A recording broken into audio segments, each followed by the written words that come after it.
Deputy Speaker, I rise to speak on behalf of the people of Kooyong to share their concerns about the federal government's continued approval of new fossil fuel projects.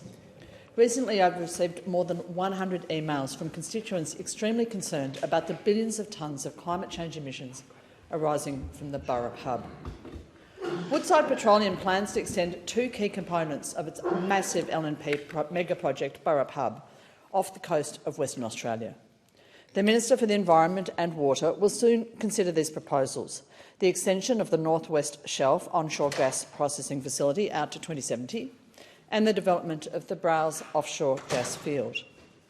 Scientist Peter Newman from Curtin University has observed that the world is going to look at this and say that this is the biggest global contribution to climate change in the history of Australia that is about to be approved. Everything else we're doing fades away in comparison. The International Energy Agency categorically stated in May 2021 that no new oil or gas projects can be compatible with our agreed goal of restricting global warming to 1.5 degrees.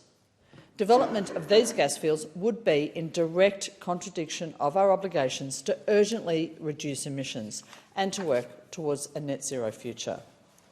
It's not just the emissions. Industrial noise, oil spills, toxic water discharge, light pollution and heavy shipping from gas fields and processing facilities will endanger marine life. This expansion is also highly likely to impact Australia's western coral reefs and to threaten breeding and nesting habitat for threatened species such as the ancient turtles, not to mention the potential threat to the Murujuga rock art through chemical emissions, a threat which has been acknowledged by the West Australian Environmental Protection Agency. Today, on this Threatened Species Day, I note that the billions of tonnes of emissions from the Burrup hub will most certainly have a significant and detrimental effect on the sea turtles and whales that inhabit the Scott and Mermaid reefs. As was highlighted in the recent State of the Environment report, the need for action to protect our plants, our animals and our ecosystems from extinction has never been greater. The science is clear.